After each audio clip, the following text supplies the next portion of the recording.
et je voudrais encourager les uns les autres à comprendre que venir à l'église, ce n'est pas un effet de mode. Quand on vient à l'église, ce n'est pas un effet de mode. En Afrique, là-bas, il y a la mode.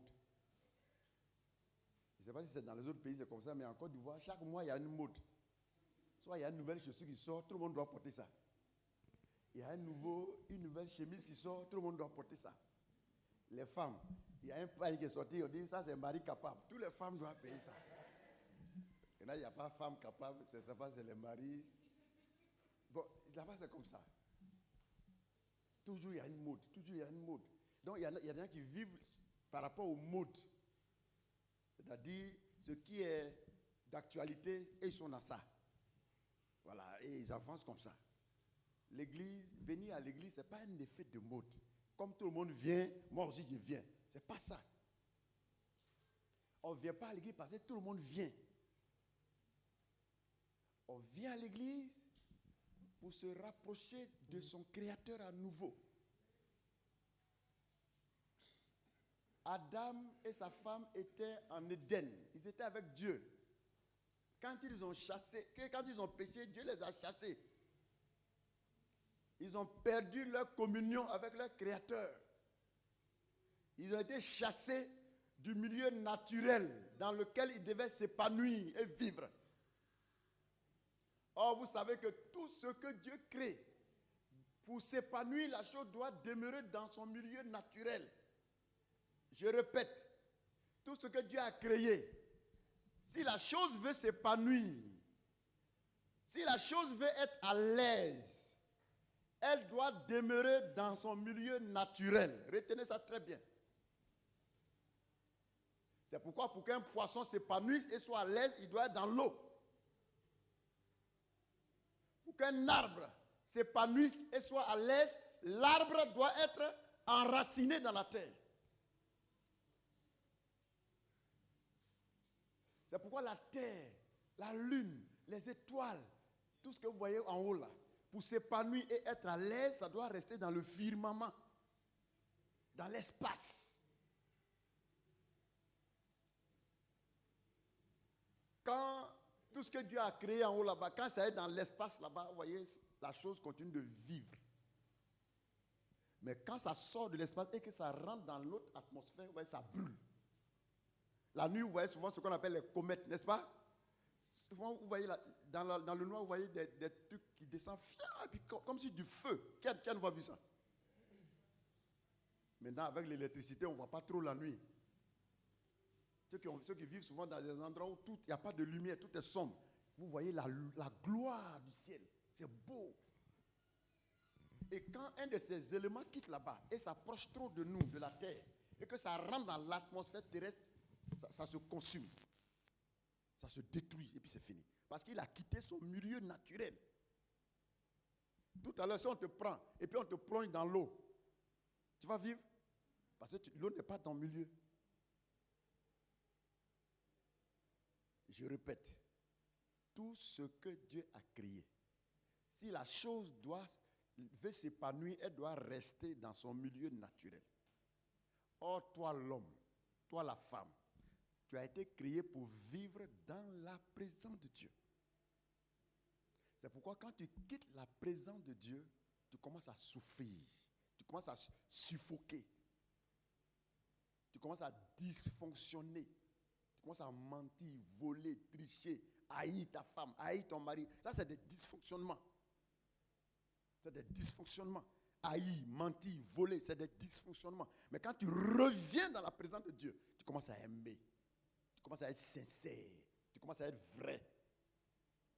Parce que c'est ça qui est ton vrai fonctionnement. Pourquoi? Parce que tu es revenu dans la présence de Dieu. Donc, on n'est pas venu à l'église par effet de mode. On vient à l'église pour réapprendre à vivre comme on devait vivre. C'est pourquoi quand vous venez, chaque fois nous sommes là pour vous éduquer selon la parole de Dieu. Donc c'est un travail d'éducation. C'est une école. C'est pourquoi quand vous venez, vous devez avoir vos cahiers de notes et puis écrire, noter ce que vous avez marqué pour que vous puissiez réviser. Et année après année, on doit constater que tu évolues dans ton comportement. Parce que c'est ton cœur qui a été touché. C'est ton cœur qui a été perturbé. Et c'est le cœur que Dieu est venu pour travailler dessus, pour corriger et rectifier dans ton cœur tout ce qui dysfonctionne. C'est pourquoi le Seigneur a dit, c'est de l'abondance du cœur que viennent les mensonges, la colère, le vol, les adultères. C'est du cœur que ça sort. Ça veut dire que c'est dans le cœur qu'il y a un travail à faire. Donc tu es assis là. Ce qui est mauvais en toi là, c'est ton cœur qui est mauvais. Et c'est ce cœur-là que Dieu veut. Et si ce cœur, Dieu veut travailler, il veut travailler pour rectifier dans ton cœur ce qui n'est pas bon. Et puis c'est fini. Donc, on ne vient pas ici pour accompagner les gens. On ne vient pas ici par effet de mode. On ne vient pas aussi à l'église par habitude. Mais on vient pour être à l'école de Dieu. Amen. Amen.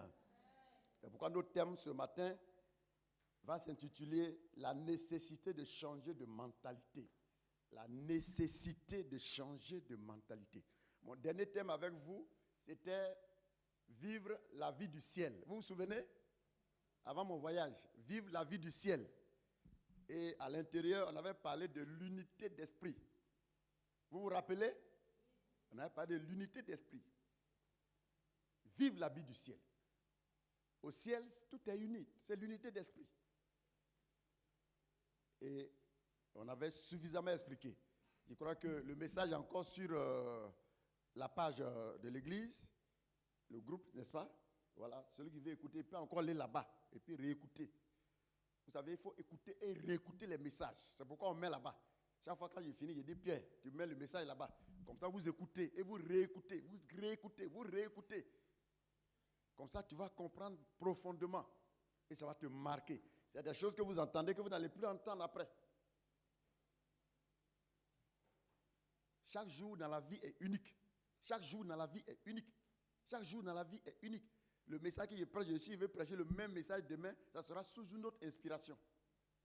Donc, ce ne sera pas la même chose que je vais dire. C'est comme ça que Dieu travaille. Alors, bien-aimés frères et sœurs, aujourd'hui donc, la nécessité de changer de mentalité. Ce qui nous disqualifie le plus dans la vie, bien plus que le péché, c'est le manque de repentance. Et retenons ça très bien. Le péché te disqualifie. Quand tu pèches, ça te disqualifie. Vous allez voir qu'il y a des grands hommes dans certaines entreprises qui ont perdu leur poste à cause du péché. En Afrique, les gens n'aiment pas démissionner. Même quand on les attrape dans l'adultère, ils ne démissionnent jamais. Mais en Occident, quand on nomme quelqu'un ministre, quand on a élu quelqu'un président, et qu'il y a des femmes qui commencent à sortir de l'ombre pour dire le monsieur il a couché avec moi, le monsieur m'a violé, le monsieur m'a fait ceci, le monsieur m'a fait cela. Qu'est-ce qu'ils font? Ils démissionnent. En Afrique, quand on fait ça, c'est là mais ça soit bien. On dit, oh, laissez ça, qui n'a jamais fait ça? C'est un manque de sérieux. Alors, pourquoi le monsieur, quand les femmes commencent à sortir de l'ombre, il a fait ceci, il a fait cela. Quand il démissionne, vous voyez que le péché l'a disqualifié. N'est-ce pas? Il y a des grandes autorités qui étaient à certains postes qui ont volé l'argent public. Et puis à un certain moment, ça les a rattrapés. Et quand on a fait des enquêtes, des audits, la personne, il s'est retrouvé en prison. Ils ont perdu leur poste. Le péché l'a disqualifié.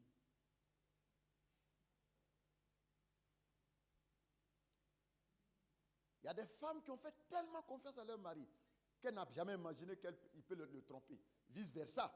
Et puis un jour, ils ont découvert ce qu'ils n'ont jamais imaginé. Ça détruit le foyer. Le péché disqualifie.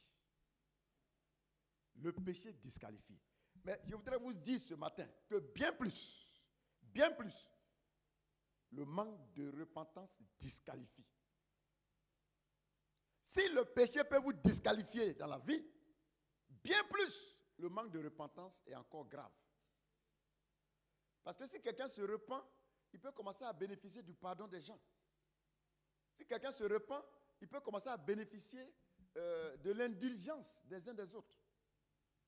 Mais quand vous refusez de vous repentir, c'est encore plus grave. Or, beaucoup de femmes, beaucoup d'hommes sont dans les églises. Pendant 10 ans, 15 ans, 20 ans, on vous a prêché le message de la repentance. Tu n'as jamais changé. Qu'est-ce qui ne va pas?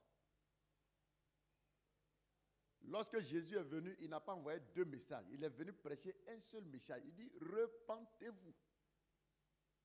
Car le royaume de Dieu est proche. C'est le seul message que Jésus est venu prêcher. Il n'a pas prêché le message de prospérité. Il n'a pas prêché autre chose. C'est les pasteurs d'aujourd'hui qui prêchent prospérité.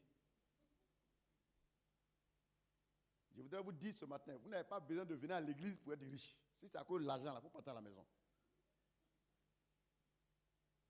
Les païens sont les plus riches. Les francs-maçons, les rosicruciens, c'est des milliardaires. Est-ce qu'ils sont venus à l'église pour avoir ça? Pour être riche, il faut travailler, c'est tout. Il faut faire du business. Tu vas avoir l'argent. Ils sont là, vous-même le connaissez. Les sorciers, les francs-maçons, c'est eux qui ont les plus belles maisons. Ils ont 50 voitures dans leur parking. Vrai ou faux? Vrai ou faux? Il a 40 femmes. Elle est seule, elle a 50 maris. C'est-à-dire, ils ont autant de choses qu'ils veulent. C'est pas, l'apôtre Paul a dit, poussé par le Saint-Esprit, il dit, si c'est à cause des choses du monde que vous êtes venu à l'église, vous n'avez rien compris. Si c'est à cause des choses de la terre que vous êtes venu chercher Jésus, il faut partir à la maison.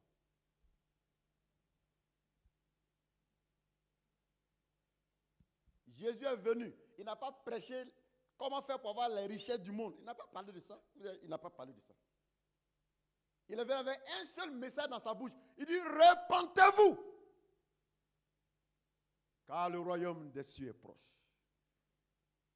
Dans le jardin d'Éden, Adam n'a pas perdu de l'argent. Ce qu'il a perdu, c'est la présence de Dieu. Il a perdu. Or, le nécessaire, ce qu'il faut à un être humain pour s'épanouir, pour être riche, pour être à l'aise, pour être tranquille, pour être en bonne santé, c'est d'être dans la présence de Dieu. C'est de retourner dans la présence de Dieu. C'est Richard dont je parlais tout à l'heure. Il y en a qui ont plein d'argent, mais ils ne sont pas heureux en fait. Il ne dort même pas bien dans le lit qu'il a payé à, je ne sais pas combien de milliers d'euros. Il paye de grosses voitures, de belles maisons. Il ne peut pas dormir dedans. Il dort dedans, mais il n'aime même pas la paix. Il a envie de se suicider. Parce que tout ça, ça ne donne pas la paix, ça ne donne pas le bonheur. C'est quand on revient dans la présence de Dieu qu'on est épanoui. Même s'il n'y a pas un rond, un sou dans ta poche, tu seras à l'aise. Ceux qui voulaient se marier, ils ont cru que quand on se marie, c'est tellement intéressant, ça va les rendre heureux. Quand vous êtes marié là, c'est comment? Quand tu regardes le monsieur, il regarde sa tête. Ce n'est pas à cause de ça que tu as emmerdé les gens, parce qu'il faut prier pour moi. Je vais me marier. À cause de marier, on ne peut pas dormir. Parce que les femmes, tous les soucis, c'est mariage. Je vais me marier. On dirait que le mariage donne bonheur. Ma chérie, ça ne donne pas bonheur. En fait, tout ce que l'être humain n'a pas, il pense que c'est ça qu'il faut pour être heureux. Ce n'est pas vrai. Ceux qui n'ont pas d'argent, et ils pensent que quand ils auront l'argent, ils seront heureux. Ce n'est pas vrai. L'argent ne donne pas. L'argent te donne le moyen de payer quelque chose. Mais la chose ne peut pas te donner la paix. Ce que tu n'as pas là, quand tu l'auras, tu vas constater que ça ne change rien. Ceux qui n'ont pas de travail, ils se disent que quand je vais travailler, oh, je serai à l'aise. Quand ils ont commencé à travailler, il n'y a même pas un rond dans ton compte.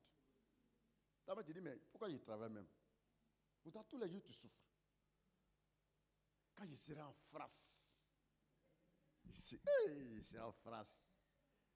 C'est pas ça? Tu verras en France, tu as vu quoi? C'est la même chose. Quand j'envoie des enfants, ceux qui n'ont pas d'enfants, ils sont là, ils pleurent, ils emmènent les gens. Il faut demander à ceux qui ont enfants. Et mais regarde la tête des enfants, regarde sa tête. Et Dieu, si ils savaient même. Ça veut dire que tout ça là, ça ne change rien. Ce dont vous avez besoin, revenons dans la présence de Dieu. Quand tu seras dans la présence de Dieu, tu vas voir comment est-ce que ces autres choses, tu peux en jouir. C'est pourquoi Jésus a dit cherchez premièrement le royaume et les autres choses. Vous voyez, Jésus a mis en second plan ce que vous avez mis en premier plan. L'argent, le mariage, les enfants, le mari, la femme, la belle voiture, les maisons. Dieu appelle ça les autres choses. C'est en plan secondaire. Or, c'est ça que nous on a pris maintenant pour mettre en priorité. La priorité, c'est la présence de Dieu. Donc, faisons un changement des choses. Amen. Remplaçons la position des choses. Dieu d'abord. C'est pourquoi dans le premier commandement, il a dit, cherchez premièrement Dieu et les autres choses. Donc, ce que vous courez après, là, on appelle ça les autres choses. C'est secondaire. Amen.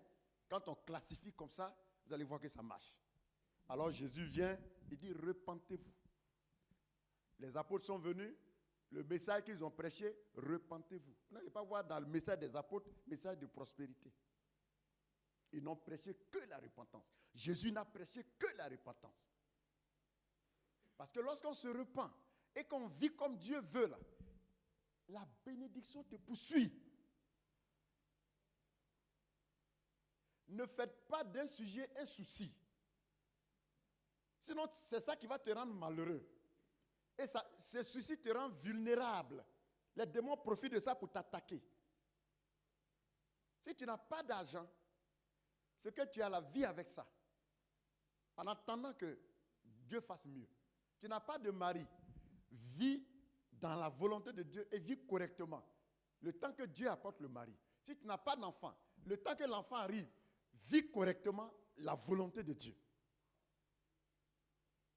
Ne prenez jamais un problème pour que ça vous refroidisse et que cette situation, le manque qui est là, vienne détruire votre relation avec Dieu. C'est un piège, on ne fait pas ça. Contentez-vous. La Bible dit que le contentement est une source de gain. Donc, contentez-vous de votre position. Bénissez Dieu pour ça.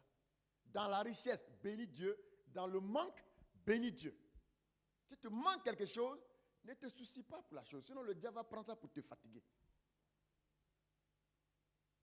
Alors, bien-aimés frères et sœurs, nous voulons faire comprendre à chacun ce matin que la repentance commence par la reconnaissance de ses péchés. C'est là que ça commence. La repentance commence par la reconnaissance de ses péchés. Ensuite, les abandonner et changer de mentalité pour rajuster sur le véritable chemin. Quand on s'est repenti, on a reconnu, on abandonne et on change de mentalité. C'est pourquoi la vraie repentance consiste à changer de mentalité. Vous savez que notre mentalité nous fatigue. La mentalité est forgée à partir de ce qu'on a l'habitude de voir, d'entendre et à partir du milieu dans lequel on vit. Quand vous voyez un homme, vous allez voir que sa mentalité est selon le milieu où il vit. C'est comme ça que ça fonctionne. Tu étais dans un milieu où avoir un copain était normal. Quand tu es païen, c'est ça, n'est-ce pas? Avoir une copine, avoir un copain, c'était tellement normal. Quand tu n'as pas de copain, c'est comme si tu n'es pas un garçon à un certain âge. Et pendant ce temps, tu viens à l'église. Ça veut dire que tu as changé de milieu. La mentalité à l'église dit que tu ne dois pas avoir de copain. Tu ne dois pas avoir de copine. Pendant que c'est une gloire dehors là-bas, pour le païen, d'avoir une copine. Avoir une copine, on la présente aux gens. On dit, voilà ma copine. Voilà ma copine. Et puis on est content. Voilà mon copain.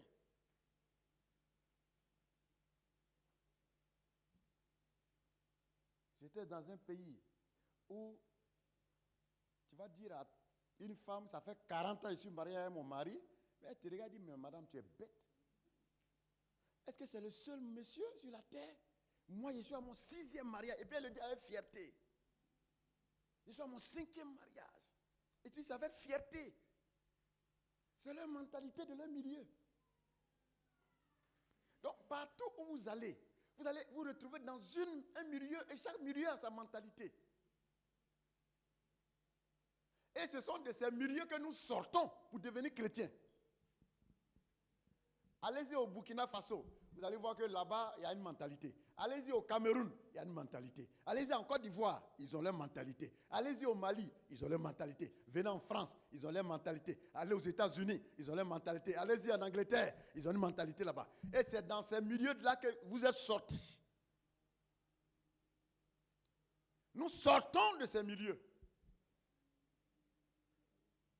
Et vous vous souvenez que dans votre famille, dans votre village, dans votre région, il y a une mentalité. Quelqu'un me disait comme ça que chez eux, quand tu rencontres ton frère qui fait parler à quelqu'un, il ne faut pas te demander qu'est-ce qui se passe, tu te jettes dedans. Et tu te mets à ton frère pour frapper l'autre. Quand vous finissez de le frapper, arrivé à la maison, maintenant tu dis, hé mon frère, le monsieur qu'on a frappé là, il a fait quoi même?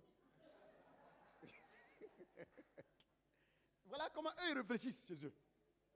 Maintenant, toi, tu es sorti de ça là pour venir t'asseoir à l'église. Si tu ne te convertis pas, tu vas continuer ça ici. Tu vas repérer un de tes frères de même ethnie là. Quand tu as problème avec quelqu'un à l'église, tu te mets à l'église pour vous attaquer l'autre. Et souvent, c'est ce qui se passe. C'est-à-dire que vous prenez vos mentalités de vos familles, de votre pays, de votre région, et puis vous venez vous asseoir à l'église. Ça ne fonctionne pas comme ça. Parce qu'à l'église, c'est la mentalité du royaume de Dieu. Donc quand tu viens ici, là, tu dois abandonner la mentalité d'où tu es sorti. Mentalité avec laquelle tes parents t'ont élevé depuis que tu es petit jusqu'à ce que tu es devenu comme ça. Là. Tu dois quitter ça. Parce qu'ici, il s'agit d'une autre mentalité que tu dois adopter. Imaginez-vous, si chacun d'entre nous veut garder sa mentalité, on ne pourra pas vivre ici. Toi, tu viens du Bénin, moi, je viens du Cameroun, l'autre vient du Nigeria, l'autre vient de Chine, l'autre vient de France, l'autre vient... Vous voyez que chacun est venu de partout. N'est-ce pas? Et puis on s'est retrouvés ici. Donc chacun est venu avec une mentalité de quelque part. Et on se retrouve à l'église et chacun veut garder sa mentalité de où il est quitté avec ça. Si on ne se repent pas, on ne peut pas vivre ensemble. On va rester en train de faire les palabres. Et la source des palabres, je vais vous dire ce matin, la source des palabres, ça vient des mentalités. Parce qu'on ne voit pas la vie et les choses de la même manière. C'est pourquoi quand on vient à Dieu, Dieu veut nous rassembler dans lui seul, sa mentalité, dans sa vision des choses. C'est pourquoi on parle de repentance. Se repentir, ce n'est pas seulement laisser l'adultère. Ce n'est pas seulement laisser le vol. C'est aussi et surtout changer de mentalité. Le changement de mentalité est capital. Vous allez voir pourquoi il y a des palabres dans les foyers. Monsieur a une mentalité que sa femme n'a pas. Pendant que monsieur pense que telle chose est bien, madame pense que ce n'est pas bon. Les deux ne regardent pas dans la même direction. C'est pourquoi on interdit aux frères et aux sœurs d'aller marier des femmes dehors. Parce que la femme que tu t'en vas prendre dehors, là, elle ne comprend pas la vie comme la Bible l'enseigne. Demain, là, ça va créer des divisions dans votre famille. Donc, pour ne pas tomber dans ces pièges, on vous dit simplement, n'allez pas là-bas. C'est pour préserver, c'est pour vous préserver demain. Parce que la source des conflits, très souvent, c'est le problème de mentalité. La mentalité. C'est pourquoi la repentance, elle commence par la reconnaissance de ses péchés. Ensuite, on les abandonne et on change de mentalité. J'étais avec une sœur quelque part. Elle dit que son mari, il allait en mission. Et le petit frère de son mari est venu pendant que son mari était en mission. La nuit, au coucher, le petit frère la retrouve dans la chambre.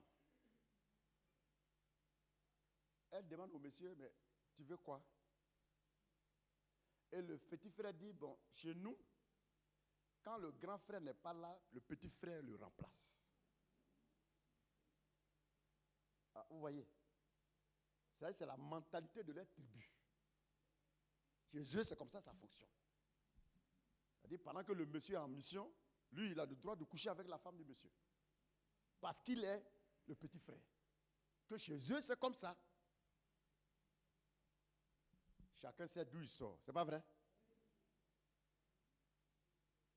C'est pourquoi souvent, pourquoi il y a des palabres à l'église? Parce que vous êtes quitté dans des choses comme ça, vous venez vous asseoir à l'église et puis vous n'avez pas changé de mentalité. Quand il y a quelque chose, vous voulez qu'on fasse comme où vous êtes quitté là. Quand on vient s'asseoir à l'église, on ne fait plus les choses comme où tu es quitté là. On fait maintenant comme le royaume de Dieu le demande. C'est pourquoi il faut une rééducation quand on vient s'asseoir ici. C'est un travail de rééducation qu'on vient pour faire quand on vient dans la maison de Dieu.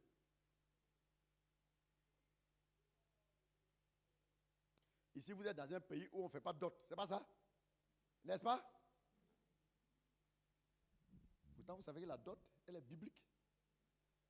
Et puis voilà, vos enfants qui sont nés ici, un matin, ils veulent se marier, Dieu, allons faire dot. Ils disent, non, non, moi, je ne suis pas dans ça. Il faut un travail de rééducation.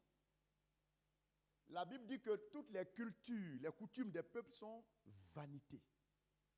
Chaque peuple sur la terre a sa culture. Chaque peuple sur la terre a fait ses propres lois qui sont contraires très souvent aux lois de Dieu lui-même. C'est la loi de Dieu qui est la première loi. Donc c'est ça qui est la loi originale. Toute loi qui n'est pas conforme à cette loi est fausse. Or, nous sortons de ces cultures, nous sortons tous de ces différentes nations. Nous sommes retrouvés dans la maison de Dieu. Ce n'est pas par effet de mode, je répète, on n'est pas ici par effet de mode. Nous sommes ici pour apprendre comment le royaume fonctionne. Et nous positionner à nouveau en conformité avec le royaume de Dieu. Écoutez-moi bien, vous venez de Dieu, vous retournerez à Dieu.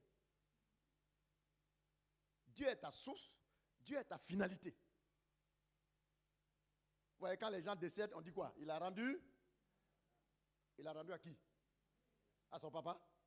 À sa maman? Il a rendu à qui? Ah, ça veut dire que vous venez de là-bas, vous retournez là-bas. Et comme Dieu est ta finalité, il faut ranger les choses maintenant. Il faut que la folie quitte ton cœur. Regarde ton voisin, ta voisine, dis que la folie quitte ton cœur. Il faut lui dire ça. Parce que tu es trop folle, tu es fou. Quand quelqu'un ne veut pas obéir à Dieu là, il est fou. C'est un malade mental. Les vrais fous là, ce n'est pas ceux qui sont sans caleçon dehors là-bas. Ceux qui ne croient pas en Dieu là, c'est les fous. Les vrais fous là, c'est les voilà. Parce que celui qui a enlevé caleçon et puis se promène sans caleçon, lui, ça c'est une maladie. Mais le vrai fou, c'est celui qui prend les principes de Dieu et puis qui les foule aux pieds et puis il pense que lui-même est seul, il peut s'épanouir. Tu es un fou. Tu es vraiment folle. Et pendant des années, tu veux t'asseoir à l'église. La parole de Dieu qu'on prêche, tu prends ça et tu t'amuses avec. Ça fait combien d'années que tu as assis à l'église? On te parle de repentance. Tu ne changes jamais. Pourtant, tu ne sais même pas si demain, ta vie est finie aujourd'hui, tu ne sais même pas. Il n'y a pas d'âge pour mourir. On peut mourir tous les jours, à tout instant. Les vacances dernières, je suis allé au pays. Il y avait un jeune homme, il avait un sac au dos comme ça, sur la route, il marchait. Un jeune homme, comme les jeunes gens là. Il marchait comme ça, et puis un coup, il est tombé, il est mort comme ça. Oui. C'est fini, il est parti. Il n'y a pas âge pour mourir. Si tu as eu la grâce d'avoir 70 ans, 80 ans, bénis Dieu.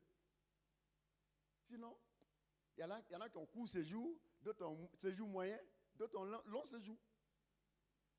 Vous préférez les longs séjours? Long séjour sur la terre. Vous voulez les longs séjours là? Maintenant, si tu veux long séjour, profite pour corriger vraiment ton cœur.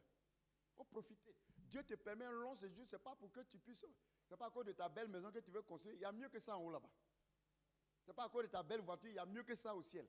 Ce n'est pas à cause de je ne sais quoi, il y a mieux que ça au ciel.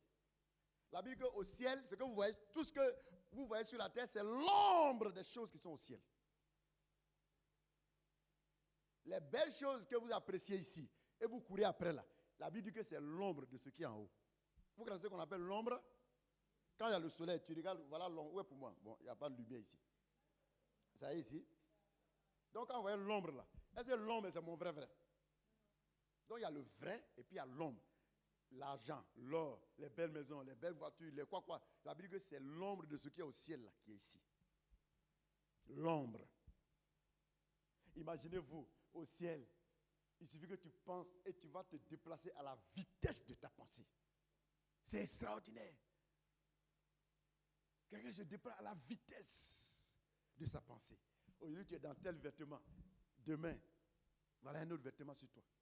Il n'y a pas de nuit, il n'y a pas de journée, il n'y a pas la nuit, tout le temps c'est la journée. Il n'y a pas de soleil, il n'y a pas... La gloire de Dieu illumine et éclaire constamment la ville. Tu n'as jamais de... Tu ne vieillis plus. Voilà Bélia, au ciel là. Ça sera formidable. Tout à l'heure, si on lui dit de marcher, vous voyez, sa démarche a changé. Mais vous allez voir là-bas un jeune homme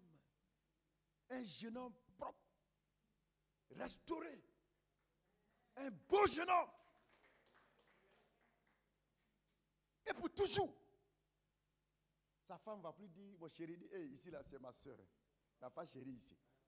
Elle est où? Ah, c'est ça. Mes amis, la mission pour laquelle Dieu t'a envoyé ici, là, accomplis-la. Et quand tu vas finir, on va aller au ciel. Amen. Et pour aller au ciel, on se repent, on change de mentalité ici. C'est pourquoi changeons de mentalité. Changeons de mentalité. Alors, la repentance ne se limite pas à une expérience. C'est bien plus que cela, c'est un style de vie. La repentance ne se limite pas à une expérience, c'est un style de vie.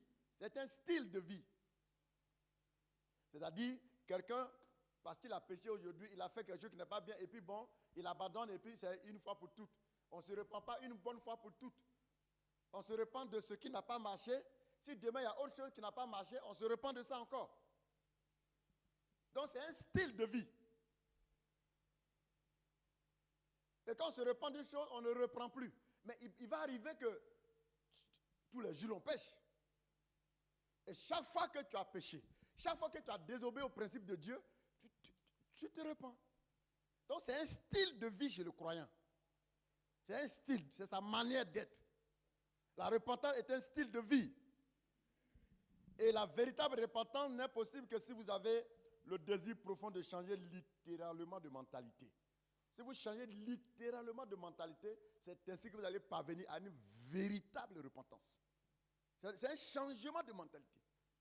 Il y a la façon dont tu étais et la façon dont tu dois vivre maintenant. C'est un changement de mentalité. De sorte que ceux qui t'ont connu hier, quand ils te voient maintenant, ton style de vie, ta mentalité, ils disent, mais madame, vous avez changé. Parce qu'ils voient que tu ne parles plus de la même manière. Ta manière de t'habiller a changé. Ta manière de raisonner, tout a changé. C'est un style de vie, la repentance. Et les gens doivent constater ça. Les gens qui t'ont connu depuis 30 ans, depuis 40 ans, depuis 10 ans, depuis 20 ans, qui t'ont connu, il faut qu'ils constatent. Ils disent, madame, quelque chose a changé chez vous. Ce n'est pas vous qui allez dire aux gens, je suis devenu chrétien. Laissez les gens constater que vous êtes devenu chrétien. Parce qu'il y en a qui sont prêts à dire aux gens, hey, moi je suis chrétien maintenant, moi je suis chrétien. Ce n'est pas parole, c'est action. Laisse les gens constater. Ce n'est pas bavardage. Laisse les gens constater que, madame, vous avez changé. Monsieur, vous avez changé. On sent ça dans votre style de vie. On sent ça dans tes propos. On sent ça dans ta mentalité. On sent ça dans ton comportement. Alors, bien-aimés frères et sœurs, retenons que se repentir, c'est laisser la route sur laquelle vous étiez pour emprunter une nouvelle route. Et cela ne se fait pas en un seul instant. Se repentir, c'est laisser la route où vous étiez et puis emprunter une nouvelle route. Quel est le chemin sur lequel tu étais hier? Le chemin des adultères, le chemin des hypocrites, le chemin des menteurs et des menteuses, le chemin des calomniatrices. Vous savez, les femmes, elles aiment calomnier leur mari. C'est pas vrai? Quand elles se retrouvent avec les copines. Hé, copine, copine. Mon mari, là, voilà comment il dort.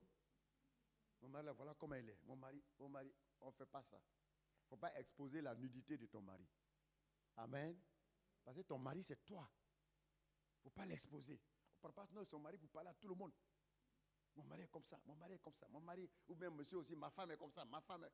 Il y a des gens qui font des choses comme ça, ce n'est pas bien. Il faut couvrir la nudité de ta femme, de ton mari. Cela est important parce que lui, c'est toi. Toi, c'est lui. Lui, c'est toi. Toi, c'est lui. Et hier, comment tu te comportais quand tu n'avais pas encore la parole de Dieu? Quand tu quittes cette manière de faire, tu changes de route. Donc, se repentir, c'est quitter la route sur laquelle tu étais et emprunter une nouvelle route. Et la nouvelle route, elle s'appelle Jésus. Amen. La nouvelle voie s'appelle Jésus. Le salut s'obtient en un instant. Mais acquérir la mentalité du royaume, c'est un long chemin. Lorsque vous croyez en Jésus, Amen. Il faut voir ton voisin, ta voisine. Si elle fait comme ça, il faut le toucher. Je sais que la semaine, tu as beaucoup travaillé. Voilà. Les paupières sont lourdes. Tu avais souhaité dimanche matin être en train de faire grasse matinée. Mais le dimanche matin, on doit venir célébrer le Seigneur. Amen. Alors, retenons que le salut s'obtient en un instant. Lorsque vous acceptez Jésus, vous obtenez le salut. Mais obtenir la mentalité du royaume de Dieu, ça prend des années. C'est tout un travail. C'est quoi, quelqu'un peut être dans l'église depuis 10 ans, mais vous allez voir qu'il n'a pas la mentalité du Seigneur. Or, la Bible dit, ayez en vous les sentiments qui étaient en Jésus. Et nous devons avoir la mentalité du royaume. Comment est-ce que le royaume de Dieu fonctionne? Tu dois avoir la mentalité du royaume. Cela est important. Alors, c'est un travail à faire. Le croyant est appelé jour après jour à se libérer de ses anciens schémas mentaux pour revêtir l'état d'esprit du ciel. Le schéma mental que tu avais hier, tu es appelé à t'en libérer, à t'en débarrasser et revêtir l'état d'esprit du ciel. C'est une phase de métamorphose afin de penser comme Jésus. C'est une phase de métamorphose afin de penser comme Jésus. Est-ce que vous connaissez le papillon? Vous connaissez le papillon? Qu'est-ce qui devient papillon? Qu'est-ce qui devient papillon? Ah. Oh, la chenille. Où est-ce qu'on trouve les chenilles? Dans les pourritures. N'est-ce pas? Quand vous voyez une chenille, c'est dans les pourritures qu'on trouve les chenilles. Mais la même chenille devient papillon. Quand la même chenille devient papillon, où est-ce qu'on trouve le papillon? Où est-ce qu'on trouve les papillons? Sur les fleurs. La fleur est synonyme de quoi? Les bons parfums. C'est les fleurs qu'on prend pour faire les parfums. C'est-à-dire que la chenille est dans les pourritures. Quand la même chenille devient papillon, on la trouve maintenant dans les beaux endroits, dans la gloire. Pourquoi vous mettez des parfums sur vous? Dites-moi, pourquoi vous mettez parfum? Qui a mis parfum matin? C'est pourquoi? C'est pour sentir bon. En un mot, c'est pour attirer. Les bonnes odeurs attirent. Quand je sens ton bon parfum, mais quand le parfum est mauvais, je fais ça.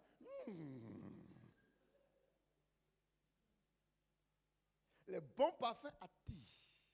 Les mauvais parfums repoussent. Donc si le papillon, il est sur les fleurs, si le bon parfum attire, ça dit c'est la gloire.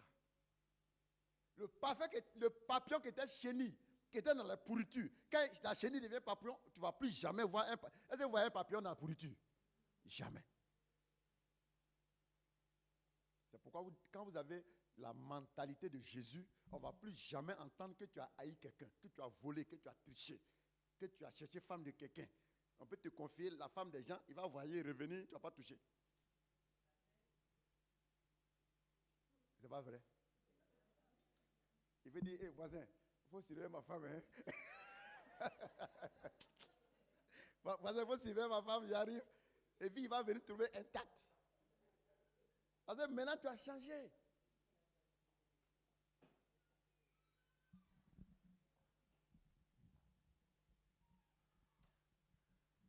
La métamorphose. La repentance est une phase de métamorphose qui nous amène à penser comme Jésus. Amen. Alors, puisqu'il est question de changement, qui doit changer? Les autres ou bien toi? Puisque la repentance parle de changement, qui doit changer? Les autres ou bien toi? Toi. Tu as bien répondu. Pourtant, c'est toi qui passes ton temps à accuser les gens. C'est toi qui passes ton temps à dire que c'est ton malheur, la cause de ton malheur, c'est les autres. Et si ça ne va pas à la maison, c'est mon mari, c'est lui le problème. Si ça ne va pas à la maison, c'est ma femme, c'est elle le problème. À l'église, là, si c'est moi seulement, tout le monde sera en paix. Mais à cause de un tel, il n'y a rien de bon là-bas. Si se repentir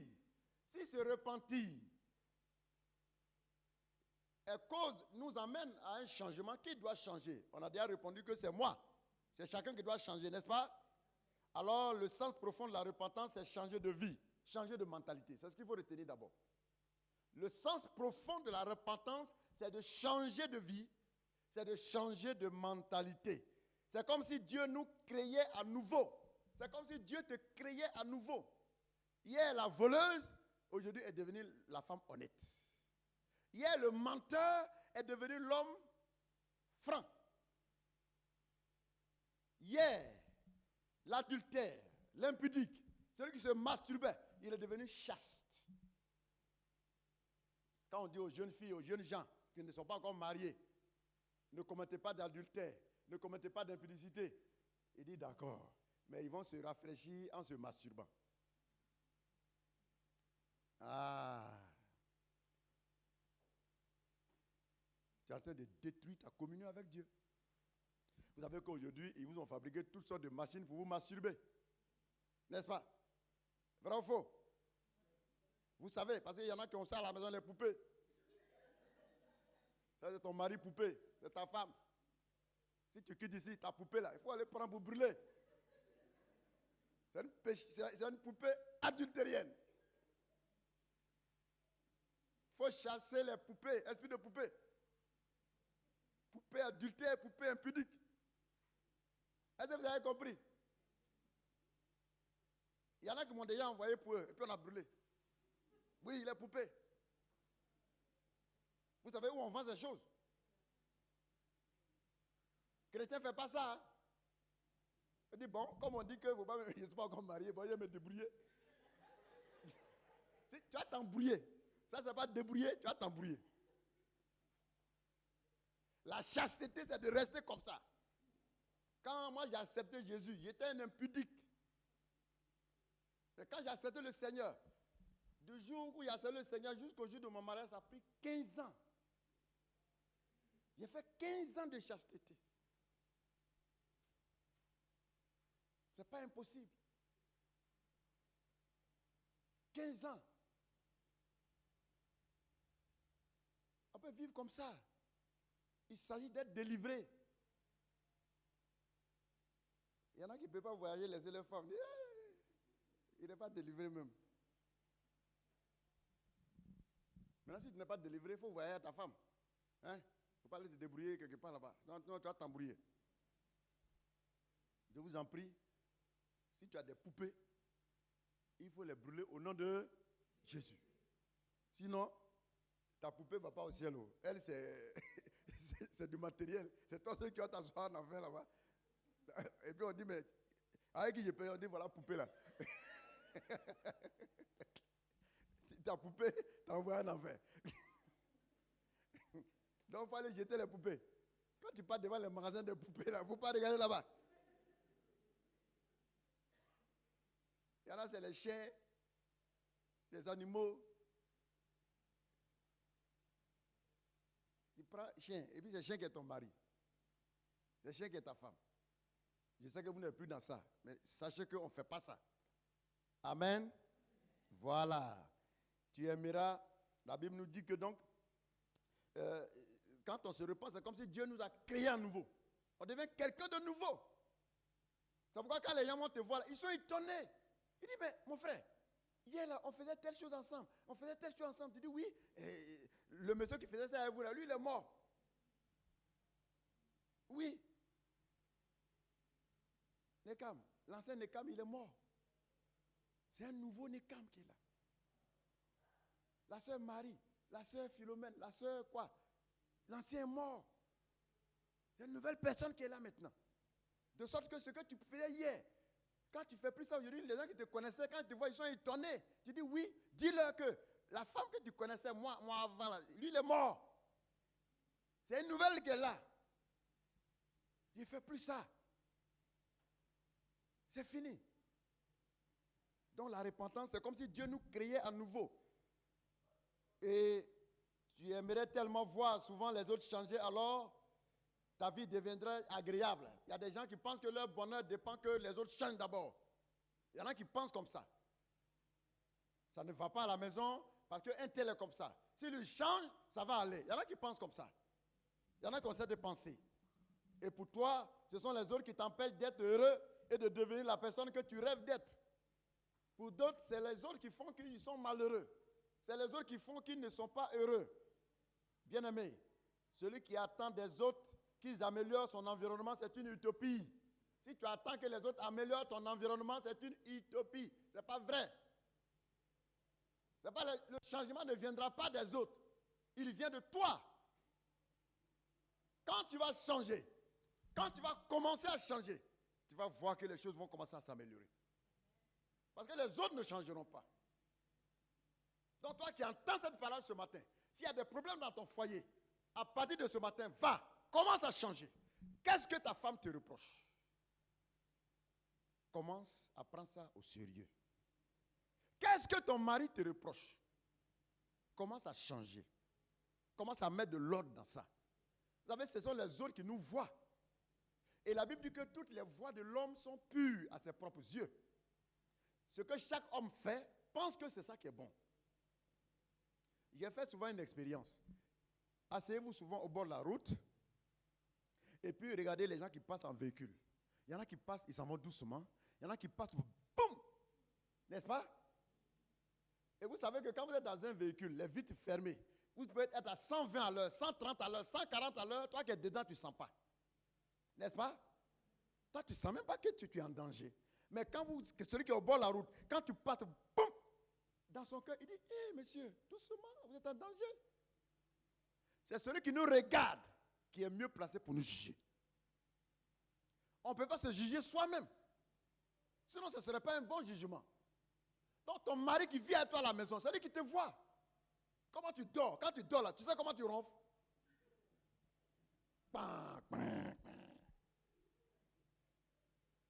Le matin même, quand tu te réveilles, et puis le monsieur dit, ma chérie, à cause de toi, je n'ai pas dormi la nuit. Tu dis quoi? J'ai fait quoi? Il dit, tu as ronflé. Il dit, mais j'ai ronflé où? J'ai ronflé où? On ne peut pas se juger soi-même. Ce sont les autres qui peuvent nous juger. C'est pourquoi ce que les gens te reprochent là, il ne faut pas balayer ça du revers de la main. Prends, va réfléchir dessus. C'est comme ça qu'on fait pour arriver au changement. Ceux qui ne veulent pas qu'on les critique, attention, critiquer, ce n'est pas calomnier. La critique, elle est importante. On s'assoit, on analyse, on réfléchit, on parle de comment tu vis, comment tu fais. On fait une critique. Ce n'est pas calomnier. Calomnier, c'est parler derrière les gens. Parler après les gens, ce n'est pas la même chose. Donc quand les gens disent, ma chérie, mon frère, ça là, tu fais ça, tu fais ça, tu fais ça, c'est pas bon, il faut changer. Il est mieux que, et les gens qu'il faut aimer, ce sont ceux-là qui viennent devant toi pour dire ce que tu fais n'est pas bon. Il vaut mieux que celui qui parle après toi. Celui qui parle dans ton dos, il ne t'aime pas. C'est celui qui parle en ta présence. Il dit, ma soeur, ça là, tu fais ça, tu fais ça, tu fais ça, c'est pas bon. Il faut changer, voilà, voilà, voilà, voilà. C'est celui-là qu'il faut embrasser. Or, c'est ceux-là que vous n'aimez pas souvent. Souvent, on n'aime pas ceux-là. Et celui qui parle derrière toi. Et quand il te voit, il t'embrasse à tout. Pourtant, ce qu'il a dit derrière toi, si tu apprends, tu vas pas, son atout là, tu vas le pousser pour jeter. Retenons que celui qui attend des autres qui changent, non, personne ne changera. Toi, commence à changer. Qu'est-ce qu'on te reproche au service? Tes collègues de service, ils disent que tu es comment? Prends au sérieux et puis commence à corriger. Tu vas voir. Commence à corriger ce que ton mari te reproche, tes frères te reprochent, ceux qui vivent dans ton environnement. Qu'est-ce qu'ils te reprochent? Prends au sérieux, commence à corriger. Tu vas voir. Quand tu vas commencer à changer, tu vas voir qu'au fur et à mesure, tes relations avec les gens commencent à être rectifiées.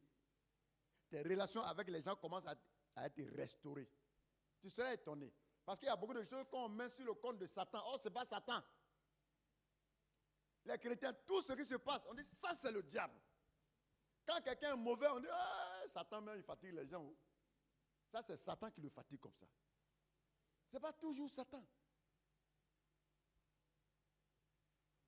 Quelqu'un disait qu'un jour il passait dans une révélation et puis il a vu Satan. Satan était triste, il était assis là, triste. Et puis il a demandé, Satan, mais qu'est-ce qui se passe? Pourquoi tu es triste comme ça? Satan dit, mais ce n'est pas les chrétiens là. Toujours, tout ce qui se fait, se gâte, il dit c'est moi. C'est moi, c'est pas moi, il dit c'est moi. Donc finalement, vous voyez que tout ce qui se passe, vous mettez sur le compte de Satan, n'est-ce pas? Souvent, ce n'est pas Satan, souvent c'est toi-même. Souvent, c'est toi-même ton comportement qui te fatigue. Et puis tu dis, ce sont les démons.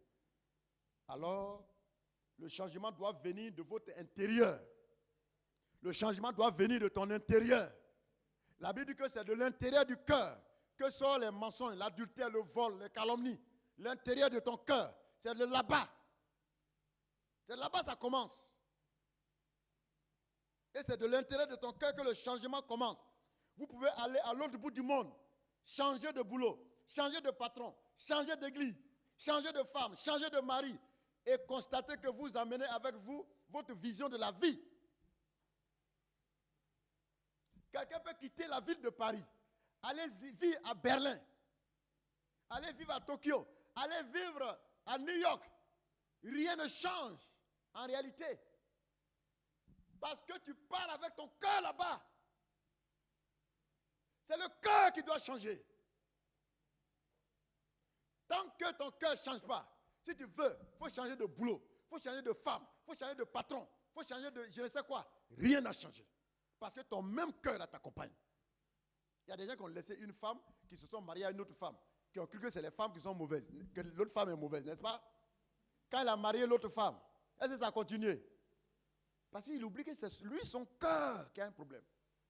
Il y a des femmes qui ont laissé leur mari pour aller prendre d'autres maris, pensant que c'est le monsieur qui est mauvais.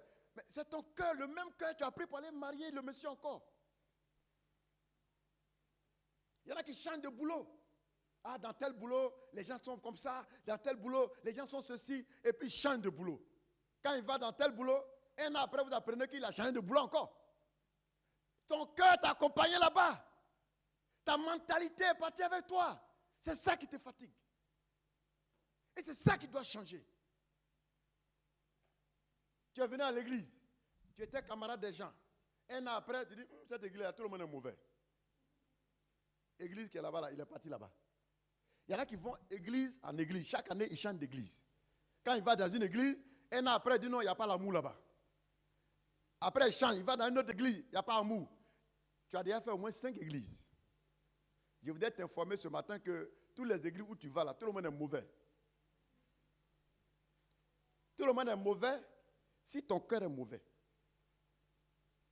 Tout le monde est bon si ton cœur est bon. Tout dépend de l'état de ton cœur. Si vous avez un bon cœur, vous pouvez vivre avec n'importe qui. Je vous dis, il y a des femmes, il y a des hommes qui vivent avec n'importe qui. Quel que soit.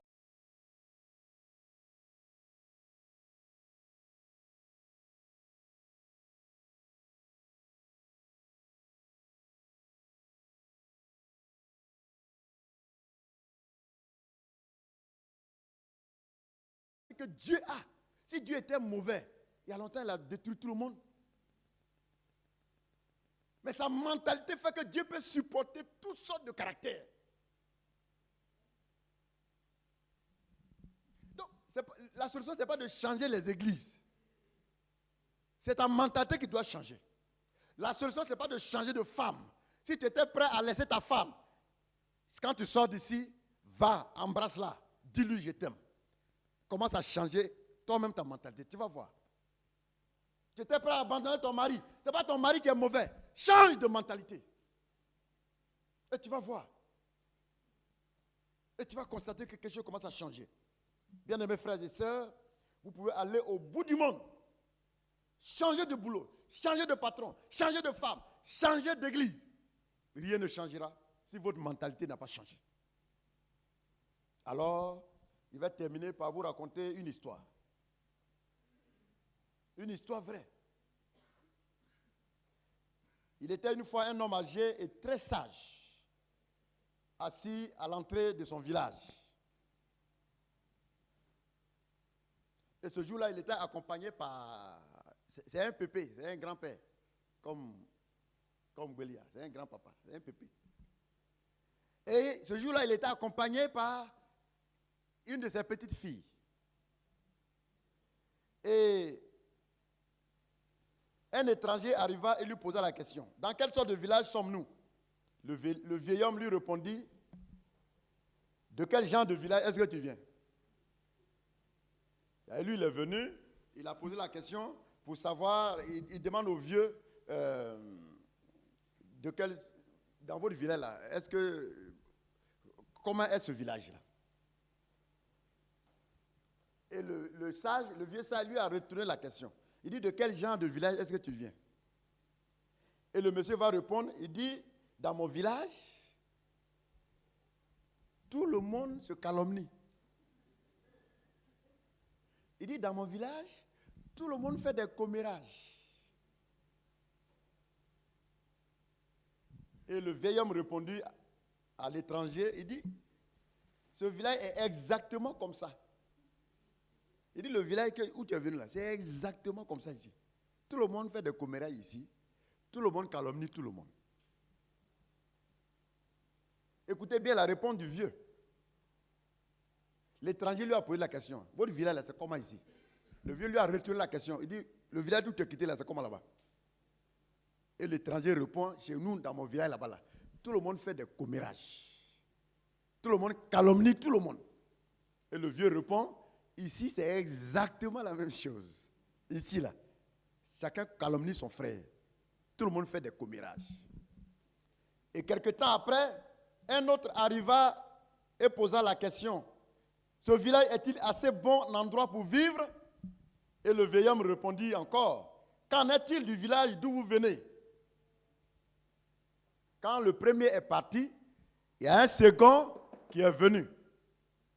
Il y a un autre étranger qui est venu.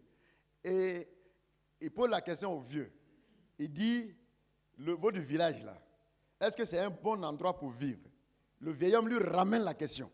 Il dit, qu'en est-il du village d'où tu viens? Et le monsieur répond, eh bien, le village d'où je viens, tout le monde est très proche de tout le monde et toujours prêt à aider son voisin. Voilà la réponse de monsieur. Il dit, dans mon village, tout le monde est très proche des uns des autres. Et quand un a un problème, tout le monde est là tout de suite pour l'aider. Voici la réponse que lui donne. Et voilà ce qui se passe dans son village. Et le vieil homme répondit, c'est exactement la même chose qui se passe chez nous dans mon village ici. Ici, dans mon village, tout le monde est très proche de tout le monde. Tout le monde s'entraide. Tout le monde se soutient. Donc, c'est exactement comme dans ton village là-bas. Vous voyez comment le vieux est sage. Il dit, c'est exactement la façon dont ça se passe chez vous là, c'est comme ça ici. Et dès le départ de l'étranger, la petite fille qui était avec le vieux demandait à son grand-père. Mais il dit, grand-père, d'où vient-il qu'au premier, tu as dit que le village était dur à vivre, et au second, tu as dit que c'était un endroit merveilleux. Est-ce que vous suivez? Le vieil homme répondit, peu importe où vous déménagez. Peu importe où vous déménagez. On apporte toujours avec soi sa propre attitude. On apporte toujours avec soi sa propre attitude, sa propre vision de la vie, sa propre mentalité. Quand vous voyagez là, votre attitude ne reste pas à Paris ici.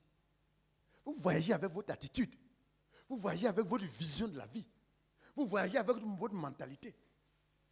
La preuve, quand vous allez quelque part, vous commencez à dire aux gens, mais pourquoi vous êtes bizarre ici comme ça? Pourquoi tu penses qu'eux sont bizarres? Ça dépend de ta mentalité. C'est toi qui les trouves bizarres, sinon eux se trouvent normaux. Qui a une fois dit à quelqu'un qu'il est bizarre? Je dis, dans ta vie là, est-ce que tu as une fois dit à quelqu'un qu'il est bizarre? Vous tous alors. Pendant que toi tu le trouves bizarre, lui te trouve bizarre. La bizarrerie là, ça vient de la mentalité de chacun. Parce que chaque milieu a sa mentalité. C'est pourquoi quand vous vous mariez à quelqu'un, ne regardez pas son physique. Quand vous mariez une femme, ne regardez pas son physique. Parce que c'est le physique qui vous attire. Quand tu vois ses mollets, ça c'est mollet même, il voulait là. Tu vois ses fesses, ça c'est fesses comme ça là, il cherchait. Tu regardes le visage de ton mari, ça c'est né comme ça, c'est né là, ça c'est né comme ça, je voulais. Regarde comment elle est dodue. Ça c'est garçon comme ça, il cherchait. Vous savez ce que vous êtes en train de qualifier? C'est sa chair. Or, au-delà de ça, au-delà du physique que vous mariez, au-delà du physique, vous êtes en train de marier une mentalité. Vous êtes en train de marier une attitude. Vous êtes en train de marier une vision de la vie qui n'est pas ta vision. Vous comprenez pourquoi il y a les palabres après? Vous mariez le corps. Tous les hommes là, les voilà. Quand ils vous ont vu, ils n'ont même pas cherché à savoir quelle est ta mentalité, ton attitude. Ils n'ont pas pensé à tout ça. Ils ont regardé ta forme.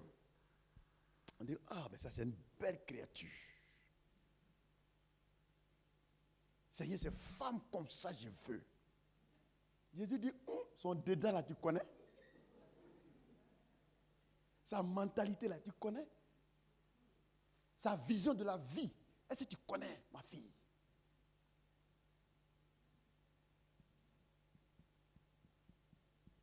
Si Dieu l'enlevait même le jour du mariage, tu allais peut-être te suicider. Or, c'était pour te sauver. Vous mariez le corps. Vous êtes d'accord avec moi? Vous mariez le corps des gens. C'est le corps que vous mariez. Mais vous oubliez qu'au-delà, c'est une mentalité, c'est une vision, c'est une attitude que vous êtes en train de marier. C'est pourquoi le vieillard m'a dit, il a dit à sa petite fille, peu importe où vous déménagez, peu importe où vous déménagez, on apporte toujours avec soi sa propre attitude, sa propre vision de la vie, sa propre mentalité. Et c'est ce qui fait que c'est terrible, ou bien c'est heureux, ou bien c'est malheureux. Qu'est-ce qui fait que la vie est bien? Qu'est-ce qui fait que la vie n'est pas intéressante? C'est votre attitude, c'est votre vision, c'est votre mentalité. C'est ça qui fait que c'est bien, c'est ça qui fait que c'est pas bien. C'est ça qui fait que ça va, c'est ça qui fait que ça ne va pas. Sinon, partout il y a le bonheur, partout il y a la paix. Vous pouvez être dans un milieu où tout le monde souffre et puis vous êtes en paix. Vous pouvez être dans un milieu où tout le monde est heureux, tout le monde est à l'aise et puis c'est vous qui souffrez. Parce que votre mentalité, votre attitude, votre vision de la vie, ça vous fatigue. Je termine donc pour dire que nous devons développer une bonne mentalité et une saine vision des choses. C'est ce qui permet le bonheur et le salut. Nous devons développer une bonne mentalité et une saine vision des choses. C'est ce qui permet le bonheur et le salut. Alors, notre thème pour ce matin a été la nécessité de changer de mentalité. La nécessité de changer de mentalité. Que Dieu vous bénisse et que sa grâce soit fortement avec chacun au nom de Jésus. Nous allons nous tenir debout.